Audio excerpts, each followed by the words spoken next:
തിരുവചനം വായിക്കുമ്പോൾ പ്രധാനമായിട്ടും 3 തലങ്ങളിലുള്ള അത്ഭുതങ്ങൾ നമുക്ക് തിരുവചനത്തിൽ കാണുവാൻ തക്കവണ്ണം കഴിയുന്നുണ്ട്. There are 3 types of miracles given in the word. ആദിയിൽ ദൈവം ആകാശവും ഭൂമിയും സൃഷ്ടിച്ചു. In the beginning, God created the heavens and the earth. ഇല്ലായ്മയിൽ നിന്ന് സകലത്തെയും തന്റെ അധികാരമുള്ള വചനത്താൽ അവിടുന്ന് ഉളവാക്കി. God created everything from nothing. ഇതൊക്കെയും ഉന്നതമായ തലങ്ങളിൽ നിൽക്കുന്ന നമുക്ക് അതിനെ എക്സ്പ്ലനേഷൻ കൊടുക്കുവാൻ കഴിയാത്ത നിലയിലുള്ള അത്ഭുതങ്ങളാണ്.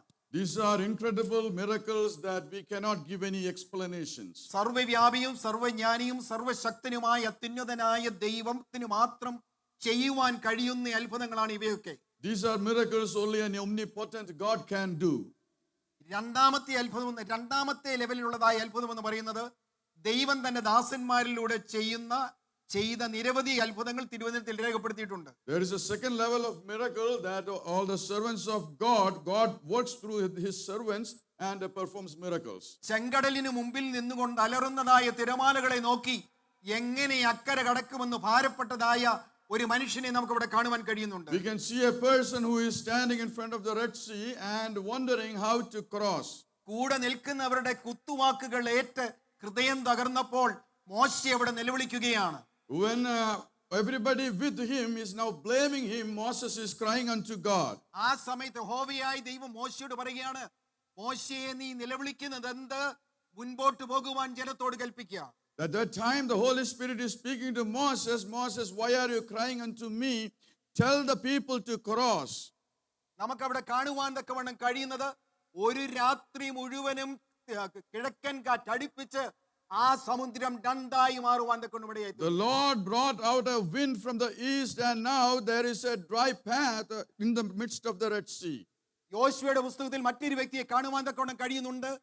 അന്നുവരെ ആർക്കും ധൈര്യം ഉണ്ടായിരുന്ന ആർക്കും പറയുവാൻ തക്കവണ്ണം ധൈര്യമില്ലാതിരുന്നതായ ഒരു കാര്യമാണ് യോശുവ പറഞ്ഞത്. In the book of Joshua we read Joshua does something nobody unto that time could do. അമോര്യരുമായിട്ടുള്ളതായ യുദ്ധം കൊടുമ്പിരി കൊണ്ടു നിൽക്കുമ്പോൾ യോശുവ ഒരു വിശ്വാസ പ്രഖ്യാപനം നടത്തി. സൂര്യ നീ ഗിബെയോനിലും ചന്ദ്ര നീ അയ്യലോൻ താഴ്വരയിൽ നിൽക്കുക എന്ന് പറഞ്ഞപ്പോൾ ഏകദേശം ഒരു ദിവസം മുഴുവനും സൂര്യൻ കത്തി ജ്വലിക്കുവാൻ തക്കൊണ്ട് ഇവിടെയായി തീർന്നു. When the Israelites are fighting a battle with the Amorites, Joshua in faith declares to the sun to stand in Gibeon and the moon to be still in the valley of Ayalon. ഈ രണ്ട് തലങ്ങളിലുള്ളതായ അത്ഭുതങ്ങൾ നമുക്ക് വളരെ ചിരപരിചിതമാണ്. We are very familiar with these 2 types of miracles. എന്നാൽ ഈ പകൽക്കാലം ഒരു മൂന്നാമത്തെ തലത്തിലുള്ളതായ ഒരു അത്ഭുതത്തെ കുറിച്ചാണ് ദൈവജനവുമായിട്ട് പങ്കുവയ്ക്കുവാൻ തക്കോണം ദൈവത്തിന്റെ പരിശുദ്ധാത്മാവ് എന്നെ പ്രേരിപ്പിക്കുന്നത്. However, today morning I want to share with you a third phase of miracles. ദൈവത്തെ ഒരിക്കലും അറിഞ്ഞിട്ടില്ലാത്ത ഒരു മനുഷ്യനെ കൊണ്ട് അവനിലൂടെ നമുക്ക് വിശ്വസിക്കുവാൻ കഴിയാത്ത ഒരു അത്ഭുതം സ്വർഗത്തിലെ ദൈവം ചെയ്യുവാൻ തക്കൊണ്ട് ഇവിടെയായി. God is performing a miracle through one person who has never known him. വിശ്വചരിത്രത്തിൽ ഒരു മനുഷ്യനും അന്നുവരെ ചിന്തിക്കാത്തതായ നിലയിൽ ചിന്തിക്കുവാൻ ദൈവം ഒരു ലോക മനുഷ്യന്റെ ബുദ്ധിമണ്ഡലത്തെ പ്രകാശിപ്പിച്ചു. God is enlightening the brains or the intelligence of a person who until that point never knew God. അതിന്റെ പിൻപിൽ അവിടുത്തേക്ക് ഒരൊറ്റയൊരു ഉദ്ദേശം മാത്രമേ ഉണ്ടായിരുന്നുള്ളൂ. He only had one goal behind this miracle. ഭാവിയെ കുറിച്ചുള്ളതായ പ്രതീക്ഷകളെല്ലാം വാടിക്കരിഞ്ഞ നിലയിൽ തളർന്ന ശരീരവും തകർന്ന മനസ്സുമായി ഒരു നിഷ്ഠൂരനായ ഒരു സ്വേച്ഛാധിപതിയുടെ അടിമത്തത്തിൽ നിന്നും മോചിപ്പിക്കുവാനായിരുന്നു ആ ജാതീയനായ മനുഷ്യനെ ദൈവം കരങ്ങളെടുത്തത്. God took hold of that Gentile person to deliver a people from their slavery. തന്റെ ജനമായ ഇസ്രായേലിനോടുള്ളതായ ബന്ധത്തിൽ ഭാവിയിൽ അവിടുന്ന് ചെയ്യുവാൻ പോകുന്ന ആ മഹാത്ഭുതം തന്റെ ദാസനായ പ്രവാചകനായ യെശയ്യാവിലൂടെ സ്വർഗത്തിലെ ദൈവം വെളിപ്പെടുത്തുകയുണ്ടായി. God reveals through his servant of God Isaiah what is going to do in the future. മനുഷ്യനാൽ അസാധ്യമെന്ന് ലോകം കരുതിയ ആ ദൗത്യം പൂർത്തിയാക്കുവാനാണ് ജാതീയനായ വ്യക്തിയുടെ ബുദ്ധിയെ ദൈവം പ്രകാശിപ്പിച്ചത്. God enlightens the intelligence of that person so that he can deliver his people. കഴിഞ്ഞ നൂറ്റാണ്ടിൽ ജീവിച്ചിരുന്ന പരിണിത പ്രജ്ഞനും പ്രതിഭാശാലികളിൽ പ്രഥമ ഗണനീയമായി കരുതപ്പെട്ട ഒരു ശാസ്ത്രജ്ഞനുണ്ടായിരുന്നു. In the last century, there was a great, last generation, there was a great scientist. അദ്ദേഹത്തിന്റെ പേരാണ് Albert Einstein. He is Albert Einstein. 1955 ഏപ്രിൽ 18 ന്യൂജേഴ്സിയിലുള്ളതായി പ്രിൻസ്റ്റൺ ഹോസ്പിറ്റൽ വെച്ച് അദ്ദേഹം അന്തരിക്കുകയുണ്ടായി.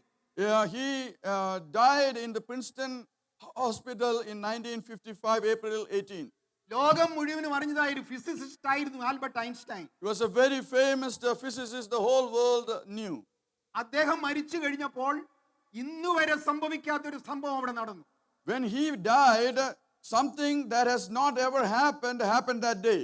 ലോകത്തിലെ ഏതെങ്കിലും ഒരു ശാസ്ത്രജ്ഞന്റെ തലച്ചോറെടുത്ത് ലോകം ശാസ്ത്രജ്ഞന്മാർ പഠിച്ചിട്ടുണ്ടെങ്കിൽ അത് ആൽബർട്ട് ഐൻസ്റ്റൈൻ്റെത് മാത്രമാണ്.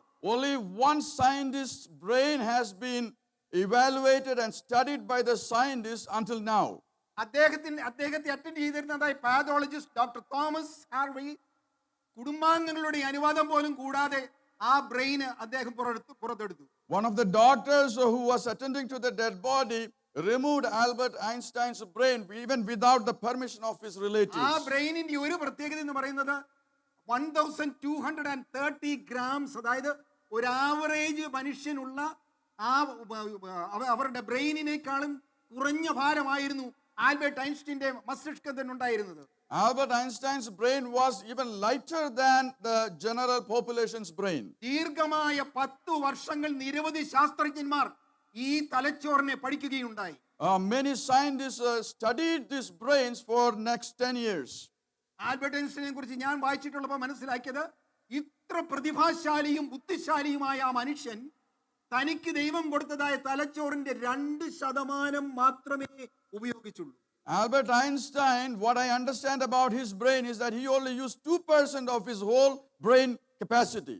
തന്റെ ജനത്തെ നെബൂഖദ്നേസർ രാജാവിന്റെ അടിമത്തത്തിൽ നിന്ന് രക്ഷിക്കുവാൻ തക്കവണ്ണം ജാതീയനായ ഒരു രാജാവിന്റെ അവന്റെ ബുദ്ധിമണ്ഡലത്തെ ദൈവം പ്രകാശിച്ചപ്പോൾ അന്നുവരെ നടന്നിട്ടില്ലാത്ത ഒരു അത്ഭുത സംഭവം ബാബിലോൺ നഗരത്തിൽ നടക്കുവാൻ തക്കവണ്ണമിടയായി. When God wanted to deliver his people from the Babylonian exile, he touches the brains of a Gentile king, and something that has not ever happened until that time happened that day. ചരിത്രവുമായി ഇടപിണഞ്ഞു കിടക്കുന്ന അത്ഭുതകരവും മനുഷ്യന്റെ ബുദ്ധിയിൽ അവിശ്വസനീയമായ ഈ പ്രവചനത്തിന്റെ പൂർത്തീകരണം ജാതീയനായ ഒരു രാജാവിലൂടെ ദൈവം എങ്ങനെ നിറവേറ്റി? We have to study how God fulfilled a prophecy related to this Gentile king. ഇത് വളരെ വിശാലമായ ഒരു സബ്ജക്റ്റ് ആണ്. അതുകൊണ്ട് ഇത് 2 ഭാഗമായിട്ട് ഞാൻ വളരെ ചുരുക്കി പറയുവാൻ ആഗ്രഹിക്കുന്നു. ഇന്നത്തെ ഭാഗം എന്ന് പറയുന്നത് the unchanging promise of God. There are 2 parts to this message. Today I will deal with one subject only, and today's subject is the unchanging promise of God. രണ്ടാമത്തെ ഭാഗം ദൈവം അനുവദിക്കുന്നുവെങ്കിൽ അതിനുള്ളതായ സമയം ഓപ്പർച്യൂണിറ്റി ലഭിക്കുമ്പോൾ അത് ഷെയർ ചെയ്യുന്നതായിരിക്കും. The second part of this I will deliver another day. അപ്പോൾ ഈ ജാതീയനായ രാജാവിനെ ദൈവം അയച്ചത് ഈ ഇസ്രായേൽ ജനത്തെ അടിമത്തത്തിൽ നിന്ന് വിടുവിക്കുവാനാണ്. God takes hold of this Gentile king to deliver his own people. പക്ഷെങ്കിൽ അത് ലോകം കേട്ടാൽ ഒരിക്കലും അവർക്ക് വിശ്വസിക്കുവാൻ കഴിയുമായിരുന്നില്ല. കാരണം ബാബിലോൺ നഗരമെന്ന് പറയുന്നത് കോട്ടകളാൽ വൻ മതിലുകളാൽ സംരക്ഷിക്കപ്പെട്ടതായ ഒരു നഗരമായിരുന്നു. But this was so unbelievable to the generation of that time because Babylon was such a protected country. ലോകത്തിൽ ഒരു ശക്തിക്കും ബാബിലോൺ നഗരത്തെ തകർത്ത് ഉള്ളിൽ കയറുവാൻ കഴിയുമായിരുന്നില്ല. No army could ever breach the walls of Babylon. ഇന്നത്തെ വചന ശുശ്രൂഷയുടെ തീം ഞാനൊന്ന് വായിക്കുകയാണ്. യെശയ്യാവ് 32-ാം അധ്യായം 17-ാം വാക്യം. അയ്യോ യഹോവയായ കർത്താവേ, നിന്റെ മഹാശക്തി കൊണ്ടും നീട്ടിയ ഭുജം കൊണ്ടും നീ ആകാശത്തെയും ഭൂമിയെയും ഉണ്ടാക്കി, നിനക്ക് അസാധ്യമായത് ഒന്നുമില്ല. യെശയ്യാവ് 32-ാം അധ്യായം 17-ാം വാക്യം.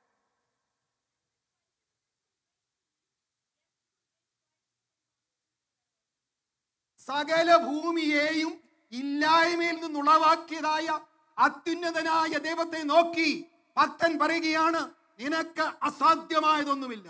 The servant of God looks at a God who created everything from nothing, and then he declares, nothing is impossible for you.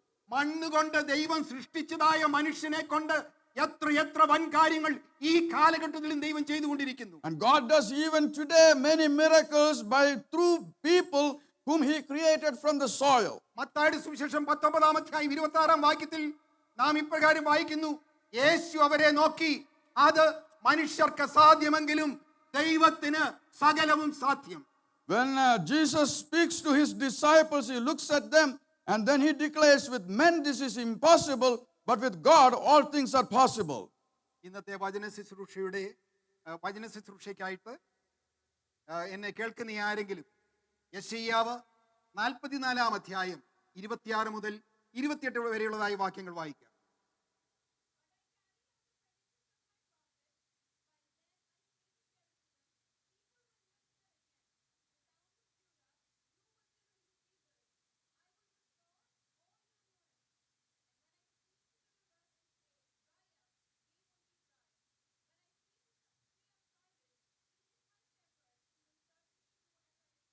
ദൈവത്തിന് സ്തോത്രം. ഇത് വളരെ തിരുവചനത്തിൽ എന്നെ ഏറ്റവും അധികം സ്വാധീനിച്ചതായ ഒരു പ്രവചനമാണ്. Isaiah 44:24-28. And this is a passage that influenced my life very much. ഇവിടെ നാം ഈ വാക്യങ്ങളിൽ വായിക്കുമ്പോൾ 26-ാമത്തെ വാക്യത്തിൽ യെരൂശലേമിൽ നിവാസികൾ ഉണ്ടാകുമെന്നും, In verse 26 we read, there will be inhabitants in Jerusalem. 28-ാം വാക്യത്തിൽ യെരൂശലേം പണിയപ്പെടും, മന്ദിരത്തിന് അടിസ്ഥാനമിടും. In verse 28 the word says, the temple will be rebuilt and its foundation will be laid. ഈ വാക്യ ശകലങ്ങളിൽ നമുക്ക് മനസ്സിലാക്കുവാൻ കഴിയുന്നത്, ഈ പ്രവചനം നിവർത്തിയാകുമ്പോൾ യെരൂശലേമിൽ നിവാസികളില്ലാത്ത അവസ്ഥയായി തീരും. When this prophecy is been written, we also understand there will be a time when there is no inhabitants in Jerusalem. എന്നാൽ യെശയ്യാവ് ഈ പ്രവചനം നടത്തുമ്പോൾ യെരൂശലേമിൽ ഇടതിങ്ങി ഇസ്രായേൽ ജനം പാർത്തിരുന്ന ഒരു കാലമാണ്. However, when Isaiah is prophesying this, there were many inhabitants in Jerusalem. അതുകൊണ്ട് തന്നെ ഈ പ്രവചനം കേട്ട ആർക്കും അത് വിശ്വസിക്കുവാൻ കഴിയുമായിരുന്നില്ല. So at that time nobody had to believe it, and they didn't believe this prophecy. Israel ജനം തിങ്ങി പാർക്കുന്നതായ യെരൂശലേം നഗരത്തിൽ എങ്ങനെയാണ് നിവാസികളില്ലാതെ ശൂന്യമായി തീരുന്നത്? How can Jerusalem be laid forlorn and there won't be any inhabitants? ദൈവത്തിന്റെ നഗരമായ യെരൂശലേം ശൂന്യമാകത്തക്ക നിലയിൽ ഇസ്രായേൽ ജനത്തിന് എന്ത് അത്യാഹിതമാണ് സംഭവിച്ചത്? What happened to Israel that there were no inhabitants in Jerusalem at a point? യെരൂശലേം നഗരം ശൂന്യമായതും ശലോമോൻ പണികഴിപ്പിച്ചതായ ദേവാലയം നാമാവിശേഷമായതും എങ്ങനെയാണ്? How did Jerusalem and the temple Solomon built became to nothing? യെശയ്യാവ് 44-ാം അധ്യായം സമയച്ചുരുക്കത്തിൽ വായിക്കുവാൻ ആഗ്രഹിക്കുന്നില്ല. അത് വളരെ വ്യക്തമായിട്ട് പറയുന്നുണ്ട്. ഇസ്രായേൽ ജനത്തിന്റെ വിഗ്രഹാരാധനയും അനുസരണക്കേടും ദൈവത്തോടുള്ള മത്സരങ്ങളും ഒക്കെയാണ് അവർ അടിമകളായി പ്രവാസത്തിലേക്ക് ബാബിലോണിലേക്ക് പോകുവാനിടയായത്. Only because of their disobedience and rebellion with God, Israel had to go into exile to Babylon. തൽഫലമായി ഈ ജനങ്ങൾ ഇടതിങ്ങി പാർത്തതാ യെരൂശലേം ശൂന്യമാകുവാനിടയായി. For that same reason, even though Jerusalem had so many inhabitants, they all had to go into exile. 7 സംവത്സരങ്ങൾ കൊണ്ട് ശലോമോൻ പണിതുയർത്തിയതായ ദേവാലയം ചില നിമിഷങ്ങൾക്കുള്ളിൽ അത് വെന്തു വെണ്ണീറാകുവാൻ ഇടയായി തീർന്നു. Oh, the temple Solomon built within 7 years, in a few minutes or hours, it was destroyed completely. യെരൂശലേം ശൂന്യമാകത്തക്ക നിലയിൽ എന്ത് നാശമാണ് ആ ദേശത്ത് സംഭവിക്കുവാനിടയായത്? What happened is that the whole Jerusalem was destroyed. എന്നെ കേൾക്കുന്ന ആരെങ്കിലും യെരമ്യാ പ്രവചനം 25-ാം അധ്യായം 8 മുതൽ 11 വരെയുള്ളതായ വാക്യങ്ങൾ വായിക്കുവാൻ അപേക്ഷിക്കുന്നു. യെരമ്യാവ് 25-ാം അധ്യായം 8 മുതൽ 11 വരെയുള്ളതായ വാക്യം. Jeremiah 25:8-11.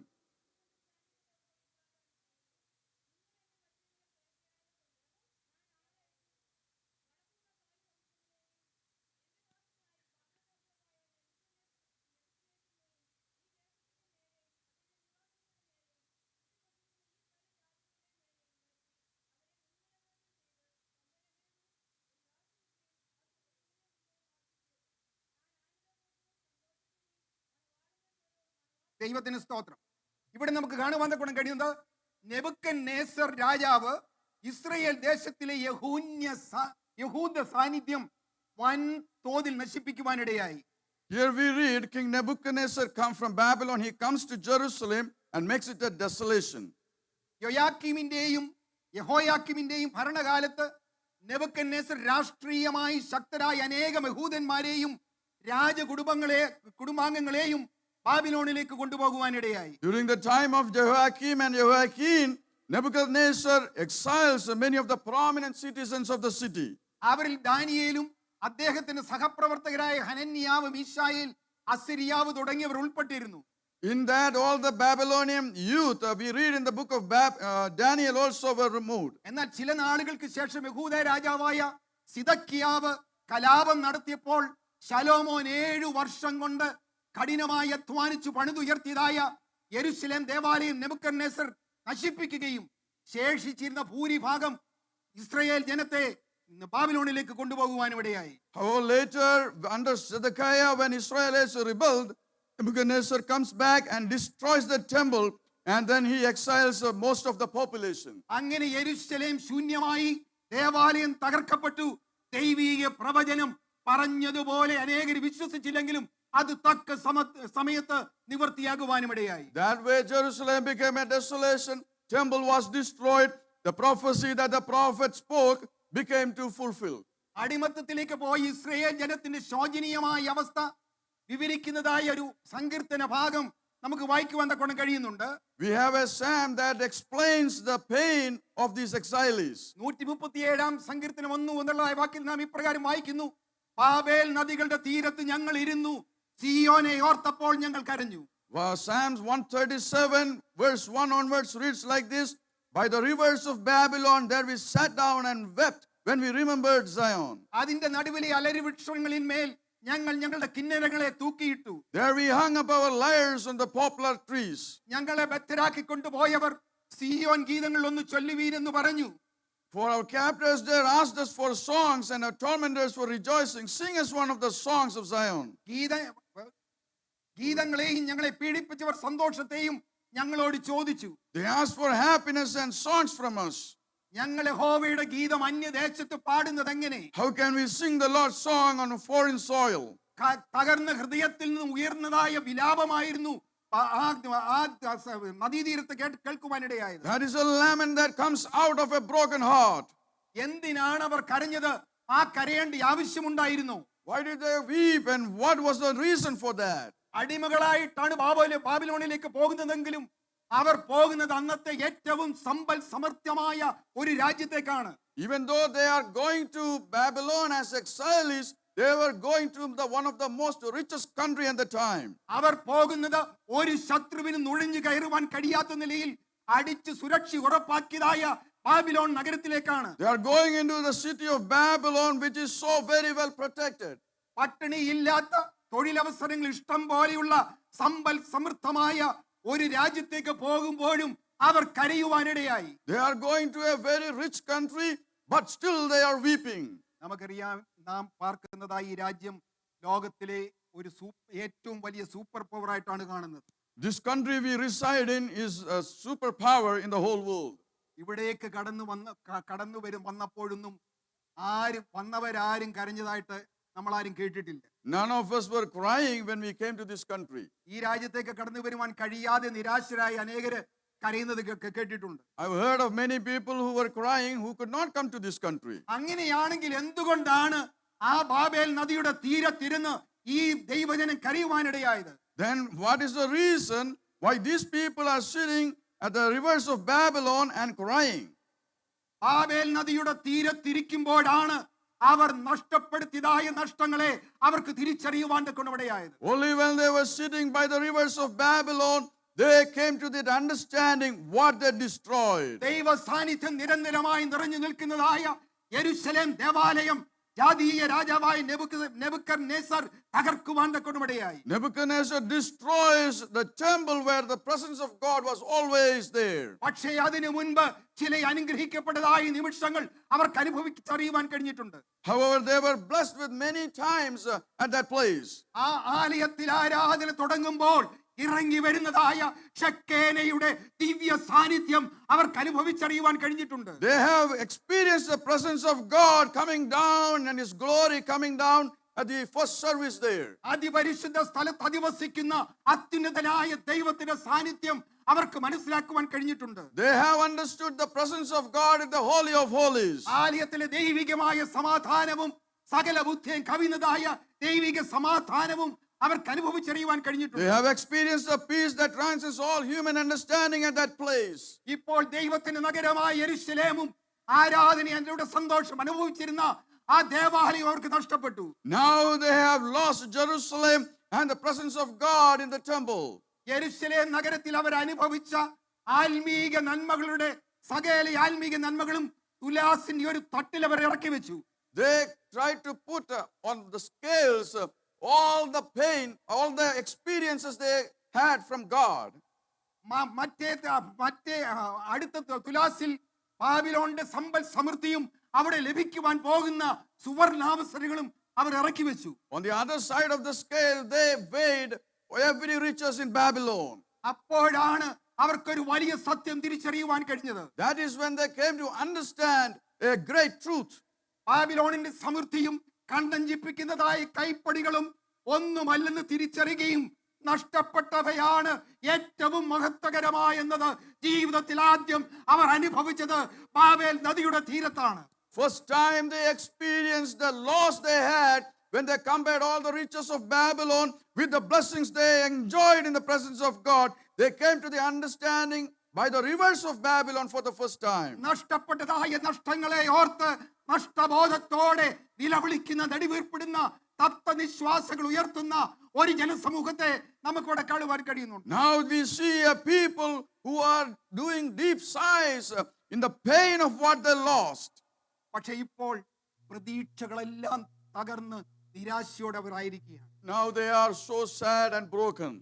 ക്രൂരനായ നെബൂഖദ്നേസർ രാജാവിന്റെ അടിമത്തത്തിലേക്ക് അവർ കടന്നു വന്നിരിക്കുന്നു. Now they are under the lordship of King Nebuchadnezzar. ഒരു കാര്യം അവർ തീരുമാനിച്ചു, ഇനിയും ബാബിലോണിന്റെ അടിമത്തത്തിൽ നിന്നും ഒരു മടങ്ങി വരെ ഒരിക്കലും ഉണ്ടാകത്തില്ല. Now they understand one thing, there is never going to be a coming back from Babylon. എല്ലാം ഇവിടെ അവസാനിക്കുകയാണ്. Everything is going to be ending here. ബാബിലോണിലെ ശവക്കുഴികളിൽ തങ്ങളുടെ ജീവിതം അവസാനിക്കുമെന്നോർത്ത് തകർന്ന ഹൃദയത്തോടെ ഉയരങ്ങളിലേക്ക് അവർ നോക്കി ബാബേലിന്റെ തീരത്തിരുന്നുകൊണ്ട് അവർ പൊട്ടിക്കരഞ്ഞു. They are crying by the rivers of Babylon, thinking that they will be buried in graves in Babylon.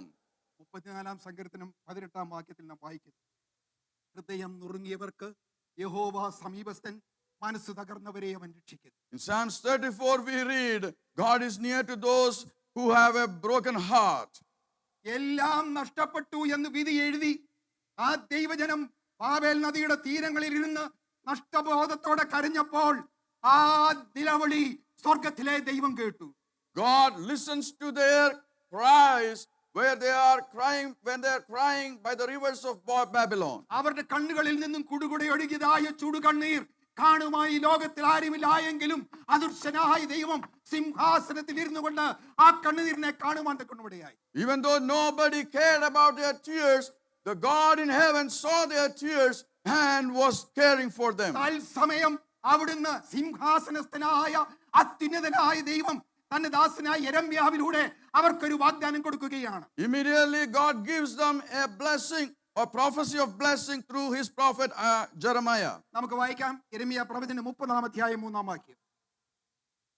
Jeremiah 33 verse 3. യെരമ്യാവ് 30-ാം അധ്യായം 3-ാം വാക്യം.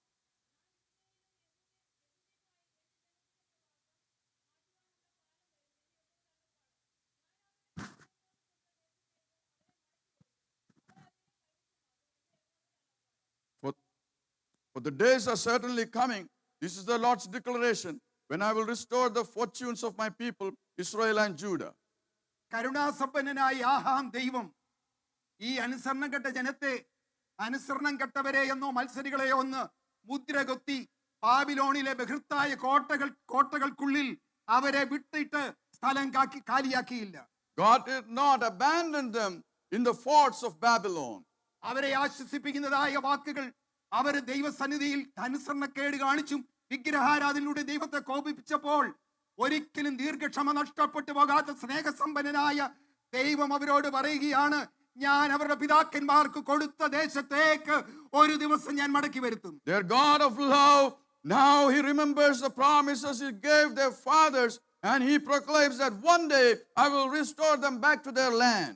ഒരിക്കലും സ്വന്തം ദേശത്തേക്ക് മടങ്ങി വരികയില്ല എന്ന് നിരാശയോട് ചിന്തിച്ചവരോട് പറയുകയാണ്, 70 സംവത്സരങ്ങൾക്ക് ശേഷം നിങ്ങളെ മടക്കിക്കൊണ്ടുവരുവാൻ തക്കവണ്ണം ഞാനൊരു ശ്രേഷ്ഠമായ പദ്ധതി നിങ്ങൾക്ക് വേണ്ടി മുന്നമേ ഒരുക്കിയിട്ടുണ്ട്.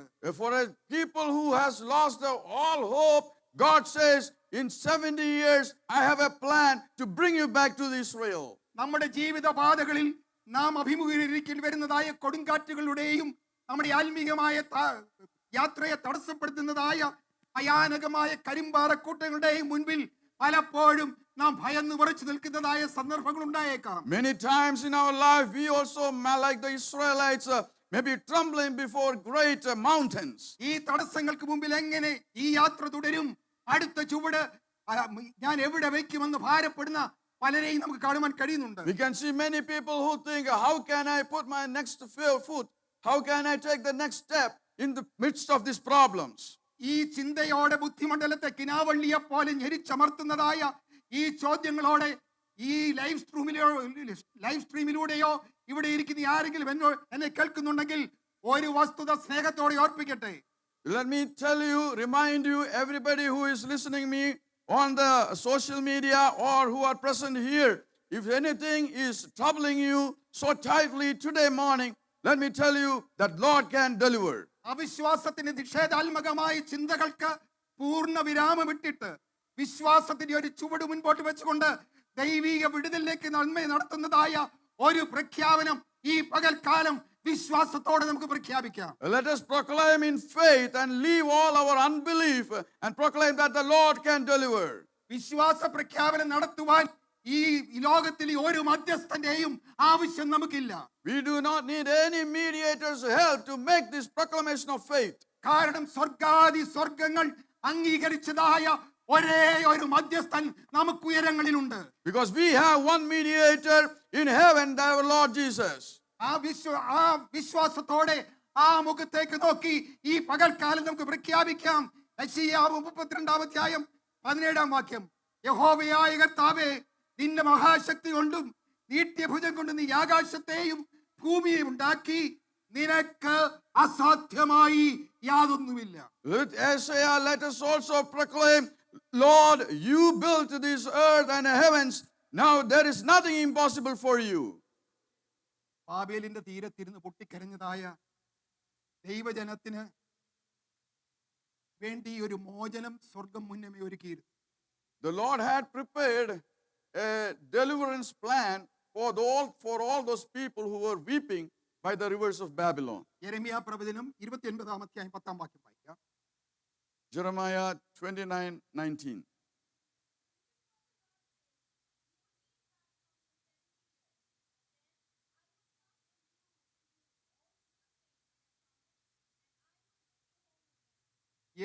സംവത്സരം നിങ്ങൾ അടിമത്തത്തിലായിരിക്കും. 70 years you will be in exile. എന്നാൽ ഞാൻ നിങ്ങളെ സന്ദർശിക്കുന്ന ഒരു ദിവസമുണ്ട്. But there is a day coming, I am going to visit you. ഒരു ശക്തിയുള്ള കോട്ടകൾക്ക് നിങ്ങളെ ഒതുക്കി നിർത്തുവാൻ കഴിയുകയില്ല. No fort can hold you back. നിങ്ങളുടെ പിതാക്കന്മാരുടെ ദേശത്തേക്ക് ഞാൻ നിങ്ങളെ മടക്കിക്കൊണ്ടുവരും. I will bring you back to the land of your fathers. ചുരുക്കി പറഞ്ഞാൽ നഷ്ടപ്പെട്ടതെല്ലാം മടക്കി നൽകുമെന്ന് പറഞ്ഞ് സ്നേഹസമ്പന്നനായ ഒരു ദൈവം. There is a God who assures them they are going to get back everything that they lost. നല്ല പ്രവചനമാണ്, കേട്ടാൽ വളരെ സന്തോഷം തോന്നുന്നതാണ്. When we listen to good prophecies, we become so happy. പക്ഷേ അന്നത്തെ കാലത്തെ വിഗ്രഹാരാധികളായ ജാതികൾ ഈ പ്രവചന ഭാഗം വായിച്ചിരുന്നെങ്കിൽ അവർ ഒരിക്കലും വിശ്വസിക്കുകയില്ലായിരുന്നു, മാത്രമല്ല അവർ പരിഹാസത്തോടെ പൊട്ടിച്ചിരിക്കുമായിരുന്നു. But our generation at that time, they might have never believed this prophecy at that time, and they would have laughed at it. കാരണം ബാബിലോൺ സാമ്രാജ്യം അന്ന് ലോകത്തിന് നെറുകയിൽ ചുവടെറുപ്പിച്ച് നിന്നിരുന്ന ഒരു സൂപ്പർ പവർ ആയിരുന്നു. Because Babylon was a superpower at that time. ലോകത്തിൽ ഒരു ശക്തിക്കും അവരെ ഒന്ന് സ്പർശിക്കുവാൻ പോലും കഴിയുമായിരുന്നില്ല. No power on this earth could even touch them. അതിന്റെ ഒന്നാമത്തെ കാരണം അന്ന് ബാബിലോൺ സാമ്രാജ്യത്തെ അടക്കി വാണിരുന്നത് ബാബിലോണിന്റെ ഗർജിക്കുന്ന സിംഹം എന്ന് അറിയപ്പെടുന്ന ക്രൂരനായ നെബൂഖദ്നേസർ രാജാവായിരുന്നു. Because King Nebuchadnezzar, known as the lion, was ruling Babylon at the time. പറയുന്നത് അനുസരിച്ചില്ലെങ്കിൽ തീച്ചൂളയിലേക്ക് വലിച്ചെറിഞ്ഞ് ചുട്ടുകൊല്ലുന്നതായ ഒരു ക്രൂരനായ രാജാവ്. A king who was so cruel, he would throw anybody who disobeys him into a furnace. രണ്ടാമത്തെ കാരണം ബാബിലോൺ സാമ്രാജ്യത്തിന്റെ തലസ്ഥാന നഗരിയായിരുന്ന ബാബിലോൺ നഗരം ആർക്കും അടുത്ത് ചെല്ലുവാൻ കഴിയാത്ത നിലയിൽ വൻ കോട്ടകളാൽ വൻ മതിലുകളാൽ സംരക്ഷിക്കപ്പെട്ടതായ ഒരു നഗരമായിരുന്നു. The next thing is the city of Babylon was protected by many walls which was so strong. ലോക ചരിത്രത്തിൽ അനേക സാമ്രാജ്യങ്ങൾ രൂപപ്പെട്ടിട്ടുണ്ട്. There are many powers during this in the whole world many times. എന്നാൽ ആ കാലഘട്ടത്തിൽ ലോക ചരിത്രത്തിന്റെ നെറുകയിൽ ചുവടുറപ്പിച്ച് നിന്നതായ ഒരു സൂപ്പർ പവർ ആയിരുന്നു ബാബിലോൺ സാമ്രാജ്യം. But Babylon was the superpower at that time. നിയമശാസ്ത്രം അഥവാ ജൂറിസ് പ്രൂഡൻസ്, ശാസ്ത്രം, സാഹിത്യം, വാസ്തുവിദ്യ അഥവാ ആർക്കിടെക്ചർ തുടങ്ങിയ മേഖലകളിൽ കനത്ത സംഭാവനകൾ ലോകത്ത് നൽകിയൊരു സാമ്രാജ്യമാണ് Babylon. They also gave a lot of invention to the world at the time. Tigris Euphrates നദികൾക്കിടയിൽ സ്ഥിതി ചെയ്യുന്ന മെസോപ്പൊട്ടേമിയയിലാണ് അത് തലസ്ഥാന നഗരമായ ബാബിലോൺ സ്ഥിതി ചെയ്തത്. The city of Babylon was built between two rivers. ഇന്നത്തെ ഇറാഖിലാണ് ബാബിലോൺ നഗരം സ്ഥിതി ചെയ്തിരുന്നത്. Actually, it was in present day Iraq. ഈ നഗരത്തിന് ഒരു പ്രത്യേകതയുണ്ട്. There is some quality to this city. കാരണം ഒന്ന് രണ്ട് കാര്യങ്ങൾ അതിന്റെ മഹത്വത്തെ കുറിച്ച് പറയുമ്പോൾ ഒന്ന് രണ്ട് കാര്യങ്ങൾ മാത്രം പറയുകയാണ്. I would like to share one or two things about this city. ഏതാണ്ട് 4 സ്ക്വയർ മൈൽസ് ആയിരുന്നു ഇതിന്റെ വിസ്തീർണം. It was about 4 square miles wide. ഈ നഗരം യൂഫ്രട്ടീസ് നദി ഈ നഗരത്തിന്റെ നടുവിലൂടെയാണ് ഒഴുകിക്കൊണ്ടിരുന്നത്. The river Euphrates flowed through the mid center of this city. അതിന്റെ പ്രധാന ഗേറ്റുകളിൽ ഒന്ന് സ്റ്റാർ ഗേറ്റ് എന്ന പേരുള്ളതായ അത്ഭുതകരമായ ശില്പ നിർമ്മാണമായിരുന്നു. One of the main gates of the city was a miracle and wonder in itself. അതായത് നമുക്ക് കാണുവാൻ കഴിയുന്നത് നഗരത്തിലേക്കുള്ളതായ പ്രവേശന കവാടം അത് നീല നിറത്തിലുള്ള തിളക്കമുള്ളതായ ടൈലുകൾ കൊണ്ടും അതുപോലെ വിവിധമായ വർണ്ണചിത്രങ്ങൾ കൊണ്ടും അലങ്കരിക്കപ്പെട്ടിരുന്നു. There were many decorations on the tiles laid out at that set entrance. ആ കാലഘട്ടത്തിൽ ഇതുപോലെയുള്ളതായ കൈപ്പടികളൊന്നും വിശ്വസിക്കുവാൻ കഴിയാത്ത നിലയിലായിരുന്നു. At that time, nobody could believe their eyes when they saw these miracle wonders. രണ്ടാമത്തെ അത്ഭുതം എന്ന് പറയുന്നത് one of the 7 wonders of the world, അതായത് ലോകത്തിലെ സപ്താത്ഭുതങ്ങൾ ഒന്ന് എന്നറിയപ്പെടുന്നതായ തൂക്കുവനങ്ങളാണ് ഹാങ്ങിങ് gardens. At that time, one of the 7 wonders of the world were the hanging gardens. അവിടെ ഇപ്രകാരമാണ് ഐതിഹ്യം പറയുന്നത്. This is how the history goes. മേദ്യ വംശജയായ ഒരു രാജ്ഞി നെബൂഖദ്നേസറിനുണ്ടായിരുന്നു. Nebuchadnezzar had a princess from the land of Media. ആ രാജ്ഞി അമിത്യാസ് എന്നായിരുന്നു അവരുടെ പേര്. Her name was Amithyas.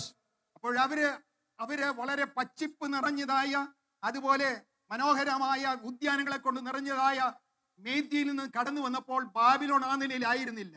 When she comes from a very green Media, Babylon was nothing like that.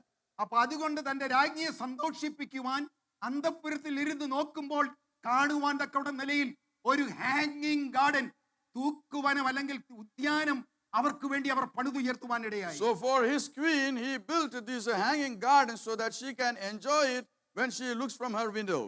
പക്ഷേ ഇതിനേക്കാളൊക്കെയും ഉപരിയായി ലോകത്തിൽ ഒരു ശക്തിക്കും ആക്രമിച്ച് കീഴടക്കുവാൻ കഴിയാത്ത നിലയിൽ സുരക്ഷ ഉറപ്പുവരുത്തിയായിരുന്നു ബാബിലോൺ നഗരത്തെ Nebuchadnezzar പണിതുയർത്തിയത്. And also Nebuchadnezzar built this city, making sure that nobody can breach its walls.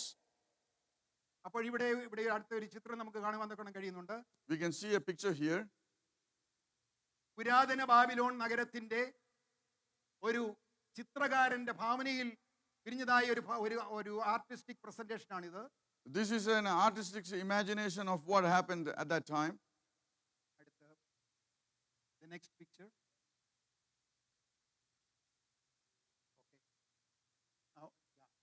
ഇവിടെ നമുക്ക് കാണുവാൻ കഴിയുന്നുണ്ട്. Again, here we can see Babylon രണ്ട് നഗരമായിട്ട് വിഭജിക്കപ്പെട്ടിരിക്കുകയാണ്. Babylon is divided into two cities, അതിന് നദ്യേ കൂടെ യൂഫ്രട്ടീസ് നദി അലറിപ്പാഞ്ഞൊഴുകുന്നു. and through the middle of it, the Euphrates river flows. ഈ രണ്ട് നഗരം ഡിവൈഡ് ചെയ്യപ്പെട്ടതായി ഈ രണ്ട് നഗരത്തെയും കവർ ചെയ്യുന്ന ഒരു ബൃഹത്തായ മതില് നെബൂഖദ്നേസർ പണിതുയർത്തി. Nebuchadnezzar had a wall covering both these cities. ഈ ഔട്ടർ വാൾ എന്ന് പറയുമ്പോൾ നമ്മുടെ കോമ്പൗണ്ട് വാളിനെ കുറിച്ച് നാം ചിന്തിക്കരുത്. Don't think about our compound wall when we say the word outer wall. ഊതിയാൽ പറന്നു പോകുന്നതായ ഒരു മതിലായിരുന്നില്ല അത്. It was not a very weak wall. ആ മതിലിന്റെ വീതി എന്ന് പറയുന്നത് 25 അടിയായിരുന്നു. 20 feet, it was 20 feet, 25 feet wide. അപ്പോൾ ആ മതിലിൽ രണ്ട് രഥങ്ങളെ മുൻപോട്ട് നയിക്കുവാനുള്ളതായ സ്പേസ് ആ വലിയ മതിലിനുണ്ടായിരുന്നു. The two chariots could pass through at the same time on the top of that wall. അതിനോട് തൊട്ടൊരു റാംപാട്ട് അഥവാ ഒരു മൺതിട്ടയുണ്ടായിരുന്നു. There was a rampart by its side. ആ ബൃഹത്തായ മതിലിനെ സപ്പോർട്ട് ചെയ്യുവാനാണ് ആ റാംപാട്ട് പണിതത്. And rampart was built to support these walls. അതിനുശേഷം അതിനു ചുറ്റും വലിയൊരു കിടങ്ങുണ്ടായിരുന്നു. Then there was a big moat in between. ആ കിടങ്ങിന്റെ വീതി എന്ന് പറയുന്നത് 260 അടി. That moat was 260 feet wide. ആ കിടങ്ങ് നിറച്ചല്ല പകുതിയോളം വെള്ളം നിറച്ചിരുന്നു. It was filled half water. അതിനുള്ളിൽ Nebuchadnezzar വളർത്തിയിരുന്നത് മുതലകളെയാണ്. And there were alligators and crocodiles in that moat. പുരാതന രാജാക്കന്മാരിൽ അനേകര് ഇതുപോലെ ചെയ്യാറുണ്ട്. അവരുടെ ആ കോട്ടയ്ക്കുള്ളിൽ വലിയൊരു കിടങ്ങ് സൃഷ്ടിച്ച് അതിനുള്ളിൽ മുതലകളെ വളർത്തിയിരുന്നു. In older times, kings always used to do such things. അതെന്തിനാണ് വളർത്തിയെന്ന് ചോദിച്ചാൽ എന്തെങ്കിലും കാരണത്താൽ ആരെങ്കിലും ഒരു ശത്രു ഉള്ളിൽ പ്രവേശിച്ചാൽ അവനെ ഇട്ടുകൊടുക്കുന്നത് ഈ മുതലകൾക്കാണെന്നാണ് വിശ്വസിക്കപ്പെടുന്നത്. That is because if there was somehow an enemy inside the city, he could always be thrown out as a fodder for these crocodiles. അതിനുള്ളിൽ ഒരു ആന്തരിക മതിലുണ്ട്. And inside there was another wall. അതിന് 21 അടി വീതി. It was 21 feet wide. അതിനുള്ളിൽ മറ്റൊരു ചെറിയ മതിലൂടുണ്ട്. And there is another smaller wall inside. 12 അടി മാത്രം വീതിയുള്ളതായ മറ്റൊരു മതിൽ. That wall was only 12 feet wide. നമുക്ക് ഈ പിക്ചറിൽ കാണുവാൻ കഴിയുന്നത് ഒരു ഭാഗത്തെ ആ ബാബിലോൺ നഗരത്തിന്റെ ഒരു ഭാഗം വലിയ വൻമതിലിനാൽ കവർ ചെയ്യപ്പെട്ടിട്ടുണ്ട്. We can only see that the outer walls here. ഇടയ്ക്കിടയ്ക്ക് ചില വാതിലുകൾ നമുക്ക് കാണുവാൻ കഴിയും. ഗേറ്റ് ഉണ്ട്. And in between there are gates. അവര് ഈ യൂഫ്രട്ടീസ് നദി ആശ്രയിച്ചാണ് അവര് ജീവിച്ചിരുന്നത്. They lived by the Euphrates river. ഏതെങ്കിലും ഒരു സൈന്യം ഈ നഗരത്തെ ഉപരോധിച്ചാൽ അവർക്കൊരു പ്രശ്നവുമില്ല. കൃഷിസ്ഥലമുണ്ട്. അതുപോലെ തന്നെ വലിയ മീൻകൂട്ടം ഈ Euphrates നദിയിലുണ്ട്. They didn't have any problem even in case any army surrounded it, because they had enough water and there was enough fish inside it. 24 മണിക്കൂറും ഇത് വാച്ച് ചെയ്തുകൊണ്ടിരിക്കുന്ന കാവൽക്കാരുടെ ഒരു പട തന്നെ അവിടെ ഉണ്ടായിരുന്നു. And 24 hours there were armed guards around. അത് മാത്രമല്ല ഈ വാതിലുകൾ അത് എല്ലാ സായാഹ്നത്തിലും അടച്ചിരുന്നു. And every evening these gates would be closed. അത് മാത്രമല്ല ഏതെങ്കിലും വിധത്തിൽ ആരെങ്കിലും ആ യൂഫ്രട്ടീസ് നദിയിലൂടെ നീന്തി അവിടെ കയറുവാൻ കഴിയുമായിരുന്നില്ല. And nobody could even swim through this Euphrates river and climb over the walls. ആ യൂഫ്രട്ടീസ് നദിയുടെ ഇടയ്ക്കിടെ ചില റിവർ ഗേറ്റ്സ് കാണുവാൻ കഴിയും. There were river gates in between the Euphrates river. ആ ഗേറ്റുകളെ ഒരിക്കലും തകർക്കുവാൻ കഴിയുമായിരുന്നില്ല. And they were built was so strong it was unable to break it. പക്ഷെങ്കിൽ ഒരു കാര്യം ഞാൻ ഓർപ്പിക്കും. സമയ ചുരുക്കത്തിൽ ഞാൻ ഇവിടെ വളരെ ചുരുക്കമായിട്ട് പറയുകയാണ്. And let me cut short my message here. Nebuchadnezzar അഹങ്കരിച്ചതായ ഒരു സമയമുണ്ട്. There was a time Nebuchadnezzar was so proud. പക്ഷെ എനിക്കിപ്പോഴും അതിൽ അത്ഭുതമില്ല. Now I am not so surprised about it. കാരണം ബാബിലോൺ നഗരം ലോകത്തിൽ ഒരു അത്ഭുതമായിട്ട് നിലനിൽക്കൊള്ളുന്ന ഒരു കാലമായിരുന്നു. Because the city of Babylon was a wonder at that time. അതുകൊണ്ടാണ് നെബൂഖദ്നേസർ നിഗളിക്കുവാനിടയായത്. And that is the reason Nebuchadnezzar was so proud. Daniel പ്രവചനം 4-ാം അധ്യായത്തിൽ വായിക്കുന്നു, അവൻ ബാബേൽ 29 മുതൽ 30 എന്നുള്ള വാക്യം 29 മുതൽ 31 വരെയുള്ളതായ വാക്യങ്ങൾ, അവൻ ബാബേലിലെ രാജമന്ദിരത്തിന്മേൽ ഉലാവിക്കൊണ്ടിരുന്നു. ഇത് ഞാൻ എന്റെ ധനമാഹാത്മ്യത്താൽ എന്റെ പ്രതാപ മഹത്വത്തിനായിട്ട് രാജധാനിയായി പണിത മഹതിയാം ബാബേൽ അല്ലയോ എന്ന് രാജാവ് പറഞ്ഞു തുടങ്ങി.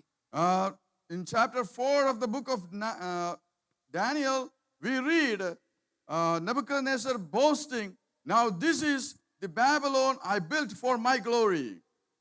രാജാവിന്റെ വായിൽ ആ വാക്കുകൾ ഇരിക്കുമ്പോൾ സ്വർഗത്തിൽ നിന്നൊരു ശബ്ദമുണ്ടായി, നെബൂഖദ്നേസരേ, രാജ്യത്ത് നിന്നെ വിട്ടു നീങ്ങിയിരിക്കുന്നു. When the words were still in the king's mouth, a voice comes from heaven, "King Nebuchadnezzar, to you it is declared that the kingdom has departed from you."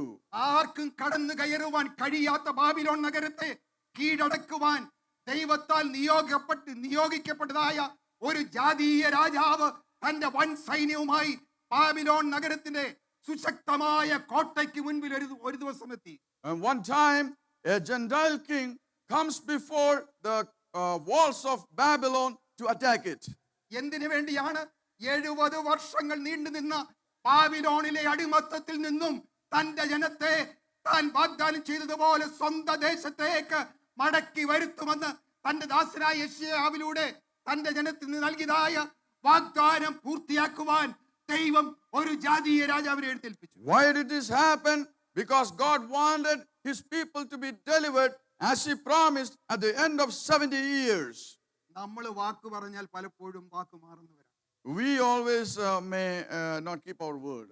നമ്മൾ അറിഞ്ഞും അറിയാതെയും അത് മറക്കുന്നവരാണ്. We sometimes forget our word. പക്ഷേ ഉയരങ്ങളിലേക്ക് നോക്കി നമുക്ക് പറയുവാൻ കൊണ്ട് കഴിയും, എന്റെ അവിശ്വസ്തതകൾ ഓർക്കാതെ, എന്റെ കുറവുകൾ ഓർക്കാതെ, എന്റെ പരാജയങ്ങൾ ഓർക്കാതെ എനിക്ക് വേണ്ടി കരുതുന്ന എന്റെ ദൈവം എന്നോട് വാക്ക് പറഞ്ഞത് നിവർത്തിയാക്കുന്നതായ ഒരു ദൈവം എനിക്കുണ്ടെന്ന് നമുക്ക് ഓരോരുത്തർക്കും പറയുവാൻ. However, we can raise our eyes confidently towards heaven and we can proclaim and we can confess, there is a God who always remembers his promises for me regardless of my failures and my issues.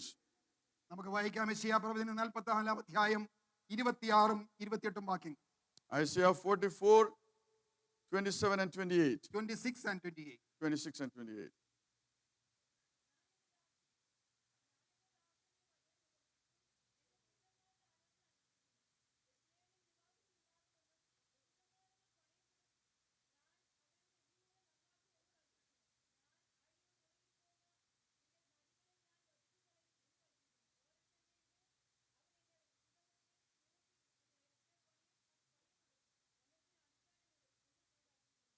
തകർന്നു കിടക്കുന്ന കൂമ്പാരങ്ങളായി മാറി കിടക്കുന്ന യെരൂശലേം നഗരത്തെയും ദേവാലയവും അതുപോലെ അവിടെ കിടക്കുമ്പോഴാണ് ദൈവത്തിന്റെ പ്രവചനം അവിടെ വാക്ക് പറയുന്നത്, യെരൂശലേമിൽ നിവാസികൾ ഉണ്ടാകും, ശൂന്യതയെ നിരത്തുന്ന ഒരു ദൈവം. At this time, God's word comes to a Jerusalem that is in ruins. That Jerusalem will be rebuilt and the temple will be rebuilt. കൽക്കൂമ്പാരങ്ങളായി മാറി കിടക്കുന്നതായ അവശിഷ്ടങ്ങളെ ആ യെരൂശലേം നഗരത്തെ പണിയുമെന്നും അതിന്റെ ഇടിവ് നന്നാക്കുമെന്നും ഞാൻ കൽപ്പിക്കുന്നു.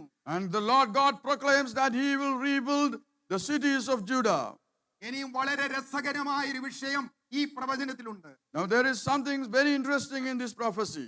കോരേശ് എന്റെ ഇടയൻ, അവൻ എന്റെ ഹിതമൊക്കെയും നിവർത്തിക്കുമെന്നും യെരൂശലേം പണിയപ്പെടും, മന്ദിരത്തിന് അഥവായ യെരൂശലേം ദേവാലയത്തിന് അടിസ്ഥാനമിടുമെന്നും ഞാൻ കൽപ്പിക്കുന്നു. Verse 28 says, God speaks about Cyrus, that he is my shepherd, he will fulfill all my pleasure, and says to Jerusalem, she will be rebuilt, and of the temple its foundation will be laid. Cyrus ജനിച്ചതിന് ശേഷം അവൻ വളർന്ന് യുവാവൊക്കെ ആയപ്പോൾ ദൈവത്തിന് അങ്ങ് തോന്നി, നല്ലൊരു മനുഷ്യനാണല്ലോ, ജാതീയനാണെങ്കിലും നല്ലൊരു ചെറുപ്പക്കാരനാണല്ലോ, ഇവനെ എനിക്ക് എന്റെ ജനത്തെ വിടുവിക്കാൻ സാധിക്കുമെന്ന് ദൈവം ചിന്തിച്ചില്ല. God did not think when he saw Cyrus after he was born and he became a youth, this guy is good and he is capable, maybe I will bless him. കോരേശ് അഥവാ സൈറസ് ദ ഗ്രേറ്റ് ജനിക്കുന്നതിന് 150 വർഷങ്ങൾക്ക് മുൻപ് തന്റെ ദാസനായ യെശയ്യാവിലൂടെ അവിടുന്ന് തന്റെ ജനത്തെ വിടുവിക്കുന്നതായ വ്യക്തിയുടെ പേര് വെളിപ്പെടുത്തി, കോരേശ് എന്റെ ഇടയൻ.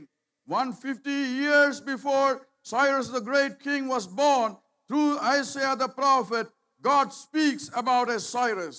ഒരു വ്യക്തി ജനിക്കുന്നതിന് 150 വർഷങ്ങൾക്ക് മുൻപ് അവന്റെ പേര് പ്രഖ്യാപിച്ച ഒരു വിശുദ്ധ ഗ്രന്ഥമുണ്ടെങ്കിൽ അത് സ്വർഗത്തിൽ എന്നേക്കും സ്ഥിരമായിരിക്കുന്നതും മാറ്റമില്ലാത്തതുമായ ദൈവത്തിന്റെ വചനം മാത്രമാണ്. If there is a book in this world that would prophesy the name of a person that is going to be born 150 years later, that is the word of God alone.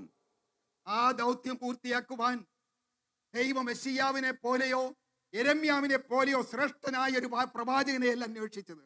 God did not look for a great prophet to fulfill his prophecy. ശിംശോനെ പോലെ കഴുതയുടെ പച്ചത്താടിയെല്ലുകൊണ്ട് അനേകരെ കൊന്നു കൂട്ടിയതായ ഒരു ശിംശോനെയല്ല ദൈവം അതിനുവേണ്ടി തെരഞ്ഞെടുത്തത്. God did not pick or choose a Samson who could kill thousands with the jawbone of a donkey. തന്റെ പ്ലാനും പദ്ധതിയും പൂർത്തിയാക്കുവാൻ ദൈവം അഭിഷേകം ചെയ്ത് തിരഞ്ഞെടുത്തത് കോരേശ് എന്ന് പേരുള്ളതായ ഒരു ജാതീയ രാജാവിനെയാണ്. God chose a Gentile king by the name Cyrus to fulfill his prophecy. പലപ്പോഴും ദൈവം നമ്മെ പല ദൗത്യങ്ങൾ ഏൽപ്പിക്കാറുണ്ട്. Many times God entrusts many responsibilities നമ്മൾ upon us. പലതും അവഗണിക്കും, പലതും മറക്കും. So many of it we forget and many of it we might ഒരു പക്ഷേ disregard.